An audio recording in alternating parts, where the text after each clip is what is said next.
नमस्कार मित्रांनो, आज आम्ही वाचणार आहोत अध्याय 4 ज्ञान कर्म संन्यास योग. भगवान श्रीकृष्ण म्हणाले, मी या अव्ययी योगविद्येचा उपदेश सूर्यदेव विवस्वानला केला. विवस्वानने तो उपदेश मानव जातीचा जनक मनुला केला आणि मनुने तो इक्ष्वाकूला केला.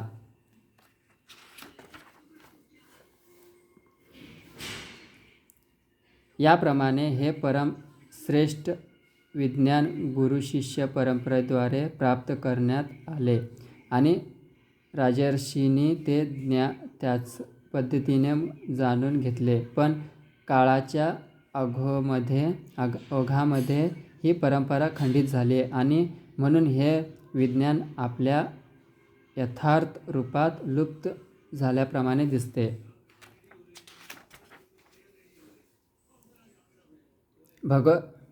भगवंताशी असणाऱ्या संबंधाचे ते अत्यंत पुरातन विज्ञान आज मी तुला सांगत आहे, कारण तू माझा भक्त तसेच मित्रही आहेस आणि म्हणून तू या विज्ञानाचे दिव्य रहस्य जाणू शकतोस.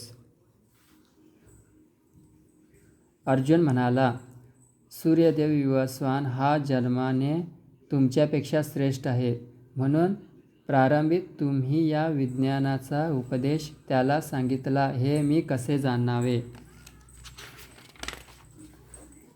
श्री भगवान म्हणाले, माझे आणि तुझे अनेकानेक जन्म होऊन गेले आहेत हे परंतप, मी ते सर्व जन्म आठवू शकतो, पण तू आठवू शकत नाहीस.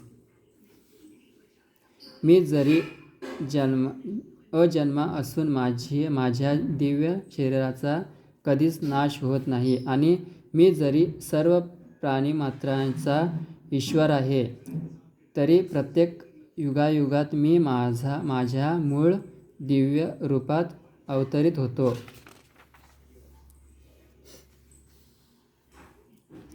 जेव्हा कधी धर्माचरणाचा ह्रास होतो आणि अधर्माचे वर्चस्व होते,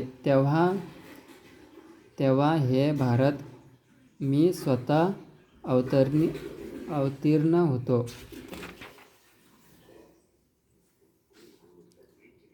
भक्तांचा उद्धार करण्याकरिता आणि दुष्टांचा विनाश करण्याकरिता तसेच धर्माची पुनर्स्थापना करण्याकरिता मी स्वतः युगयुगांत प्रकट होतो.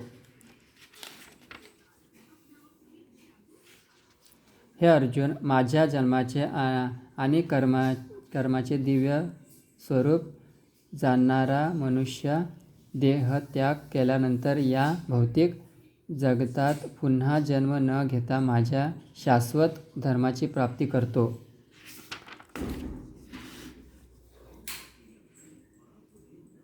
आसक्ती, भय आणि क्रोध यातून मुक्त झालेला, पूर्णपणे मतपरायण झालेला आणि माझ्या आश्रय ग्रहण करणारे गतकाळातील अनेकानेक मनुष्य माझ्या विषयांच्या ज्ञानामुळे शुद्ध झाले आहेत आणि याप्रमाणे त्या सर्वांना माझ्या विषयांचे दिव्य प्रेम प्राप्त झाले आहेत.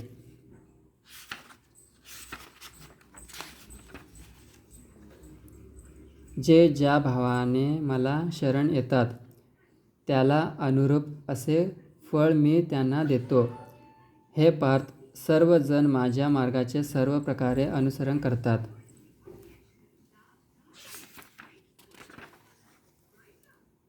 मनुष्य या जगात सकाम कर्मामध्ये सिद्धीची इच्छा करतात आणि म्हणून ते देवतांची आराधना करतात.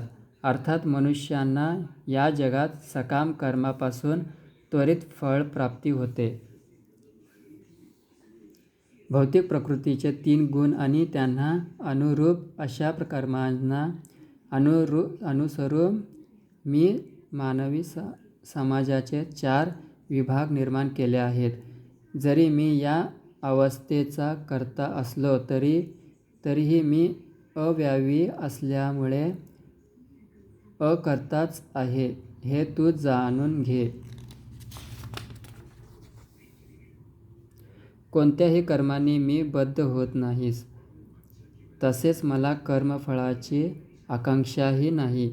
माझ्या विषयाचे हे सत्य जाणणारा मनुष्य कर्मफळांनी बद्ध होत नाही. प्राचीन काळातील सर्व मुक्त जीवांनी माझे दिव्य स्वरूप जाणून त्याचप्रमाणे कर्म केले, म्हणून तू सुद्धा त्यांच्या पदचिन्हांचे अनुसरण करून आपले कर्म केले पाहिजे. कर्म काय आणि अकर्म काय हे निश्चित करण्याचा बुद्धिमान लोकही गोंधळून जातात. आता मी तुला कर्मांचे वर्णन करतो आणि ते जाणल्यावर तू सर्व अशुभातून मुक्त होशील. कर्माच्या गुंतागुंती समजणे अत्यंत कठीण आहे. म्हणून मनुष्याने कर्म, विकर्म आणि अकर्म म्हणून काय हे योग्य रीतीने जाणले पाहिजे. जो कर्मात अकर्म पाहतो आणि अकर्मात कर्म पाहतो तो बुद्धिमान मनुष्य होय. तो जरी सर्व प्रकारच्या कर्मामध्ये मग्न असला तरी दिव्य स्तरावरच स्थित असतो. ज्याचा प्रत्येक प्रयत्न इंद्रियतृप्तीच्या इच्छेविरहित आहे तो पूर्ण ज्ञानामध्ये स्थित आहे असे जाणावे. ज्ञानी साधुपुरुषांच्या मते या प्रकारे कर्म करणाऱ्या मनुष्याचे कर्मफळ अग्निरूपी पूर्ण ज्ञानाद्वारे जाळून भस्म झालेले असते. आपल्या कर्मफळावरील सर्व आसक्तीचा त्याग करून नित्य तृप्त आणि स्वतंत्र असणारा मनुष्य जरी सर्व प्रकारच्या कर्मामध्ये मग्न असला तरी वास्तुत तो कोणतेही सकाम कर्म करीत नसतो. असा ज्ञानी मनुष्य पूर्णपणे नियंत्रित मन आणि बुद्धीद्वारे कर्म करतो. आपल्याकडे असणाऱ्या सर्व गोष्टींवरील स्वामित्वाच्या भावनेचा त्याग करतो आणि जीवनावश्यक असणाऱ्या वस्तूकरिताच कर्म करतो. अशा प्रकारे कर्म केल्याने तो पापकर्मांनी प्रभावित होत नाही. जो सहजपणे होणाऱ्या लाभाचे संतुष्ट करतो, जो द्वंद्वापासून मुक्त असून मत्सर करीत नाही, तसेच जो यशापयशामध्येही स्थिर असतो, तो सर्व प्रकारची कर्मे करीत असूनही त्यामुळे कधीच बद्ध होत नाही. जो मनुष्य प्राकृतिक गुणापासून अनासक्त आहे आणि पूर्णपणे दिव्य ज्ञानामध्ये स्थित आहे, त्याचे कर्म सर्वथा दिव्यत्व प्राप्त करते. कृष्ण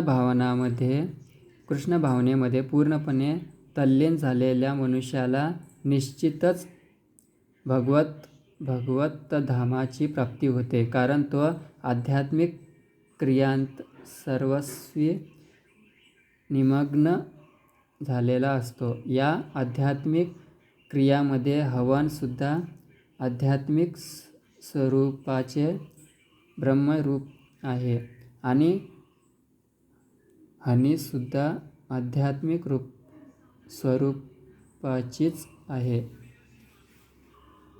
काही योगी जण देवतांप्रीत्यर्थ विविध प्रकारचे यज्ञ करून त्यांची उत्तम रीतीने उपासना करतात आणि त्यातील काही जण ब्रह्मरूप अग्नीमध्ये यज्ञ अर्पण करतात. यापैकी काही जण विशुद्ध ब्रह्मचारी श्रवणादी प्रक्रिया आणि इंद्रियांची मानसिक संयमरूपी अग्नीमध्ये राहून देतात आणि इतर काही जण नियमन केलेले गृहस्थाश्रमी इंद्रियविषयांची इंद्रियाग्नीमध्ये आहुती देतात.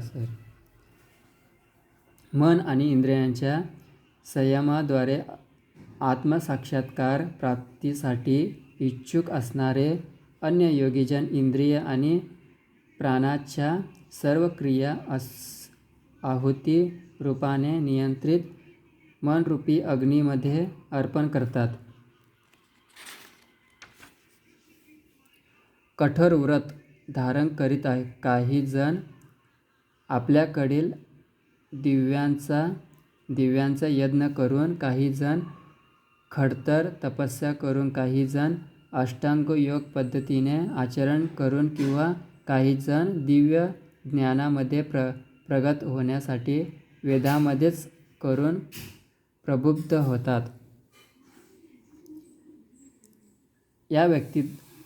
या व्यतिरिक्त इतरही लोक समाधीस्थ राहण्याकरता प्राणायाम पद्धतीचा अवलंब करतात. ते प्राणवायूची अपानवायूमध्ये आणि अपानवायूची प्राणवायूमध्ये राहून देतात आणि शेवटी संपूर्ण श्वासोच्छ्वास थांबवून समाधी अवस्थेत राहतात. अन्य लोक आहार नियमन करून प्राणवायूमध्ये यज्ञ म्हणून अर्पण करतात.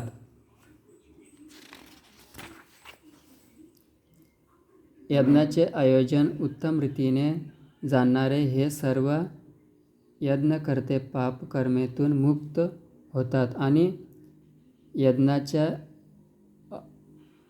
अवशिष्टीरूपी अमृताची चव घेतल्यामुळे सनातन ब्रह्मस्तराची प्राप्ती करतात.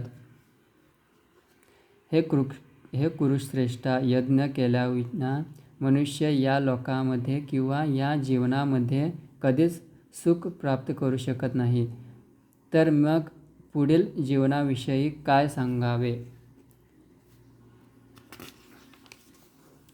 हे सर्व विविध प्रकारचे यज्ञ वेदसंमत आहेत आणि ते विविध प्रकारच्या कर्मापासून उत्पन्न झाले आहेत. याप्रमाणे त्यांचे स्वरूप जाणल्यावर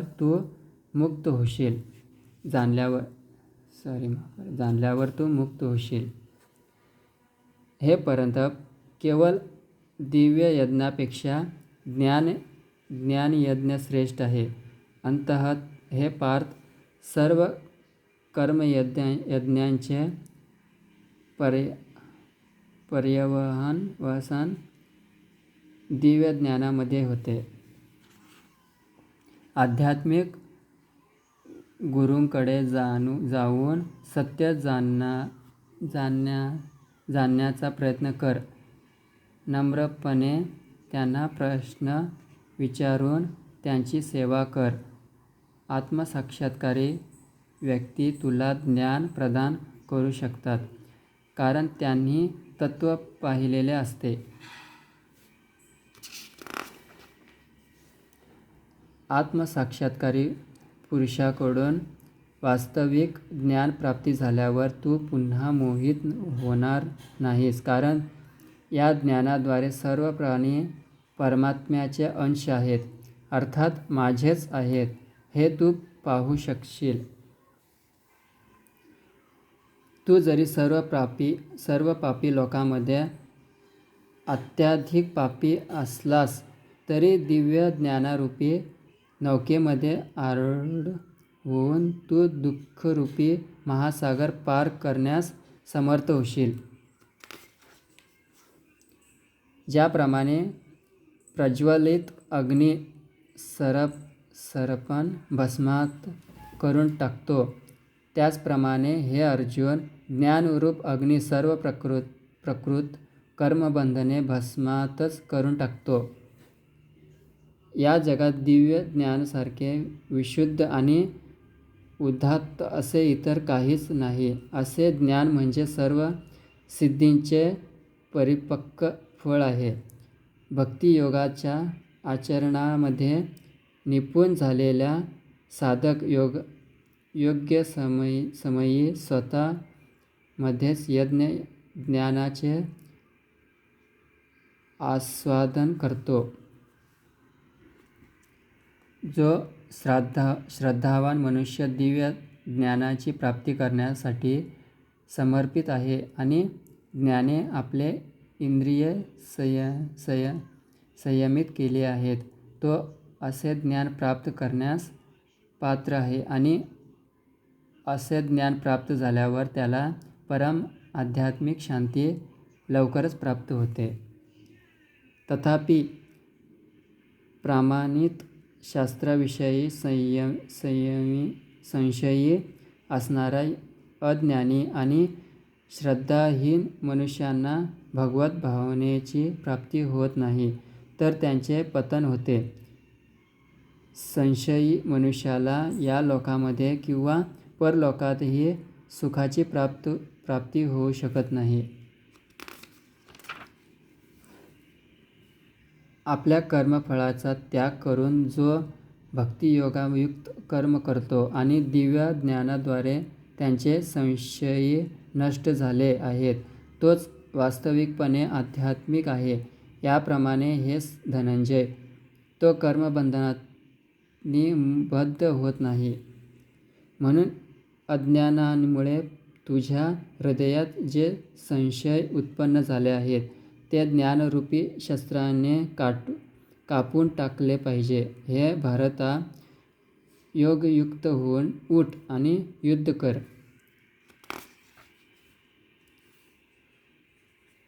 धन्यवाद मित्रांनो. आपला 4था अध्याय संपलेला आहे. काय चुकलं असेल तर माफ करा. धन्यवाद.